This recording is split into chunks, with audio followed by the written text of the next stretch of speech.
2024 के लोकसभा चुनाव के लिए निर्वाचन आयोग ने पारदर्शिता के कई पैमाने तय किए हैं, जिनमें खर्च पर नियंत्रण भी शामिल है।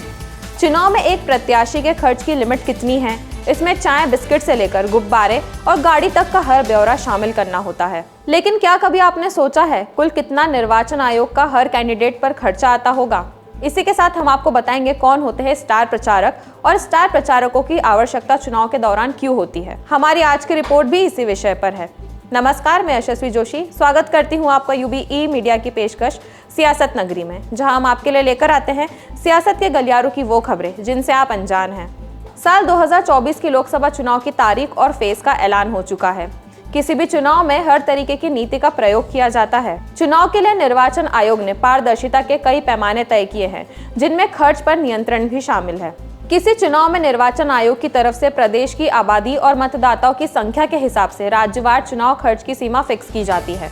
इसमें प्रत्याशी की सार्वजनिक बैठक, रैली, विज्ञापन, पोस्टर, बैनर, वाहनों सहित अन्य खर्च शामिल होता है। प्रत्याशी चुनाव के दौरान निर्धारित सीमा से अधिक राशि खर्च नहीं कर सकते हैं। अब आपको बताते हैं हर कैंडिडेट पर कितना खर्च किया जाता है।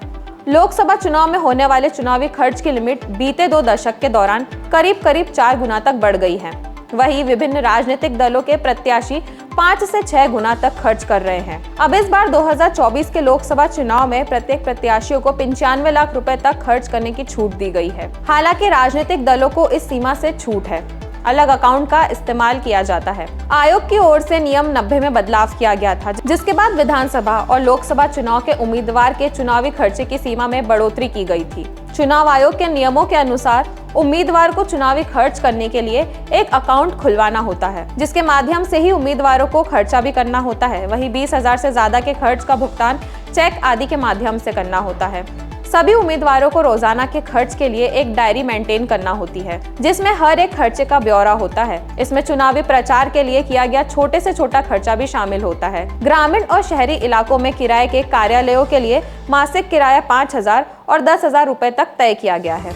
यहाँ तक कि इसमें गुब्बारों, झाड़ू, सीसीटीवी कैमरों और ड्रोन कैमरे की कीमत भी तय की जाती है। चाय समोसे के खर्चे को भी इसमें जोड़ा जाता है। अब सोशल मीडिया पर विज्ञापनों पर खर्च को चुनावी खर्च का हिस्सा माना जाता है।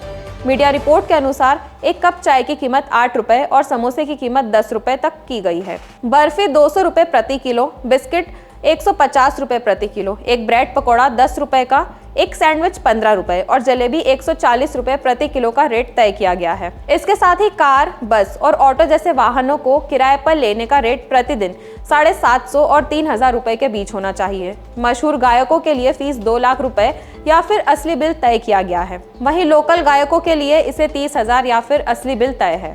चलिए अब आपको बताते हैं कौन होते हैं स्टार प्रचारक। एक स्टार प्रचारक किसी पार्टी के लिए चुनाव में एक सेलिब्रिटी के तौर पर वोट मांग सकता है। यह व्यक्ति कोई भी हो सकता है, एक राजनीतिज्ञ या यहाँ तक कि एक फिल्म स्टार भी। स्टार प्रचारक बनाने या न बनाए जाने के संबंध में कोई कानून उपलब्ध नहीं है। वे संबंधित राजनीतिक दलों द्वारा अपने निर्वाचन क्षेत्रों की स्थिति और अवधि को निर्दिष्ट करके नामित किए जाते हैं। ईसीआई आदर्श चुनाव आचार संहिता के तहत दिशा निर्देश जारी करता है ताकि चुनाव अभियान को नियंत्रित किया जा सके।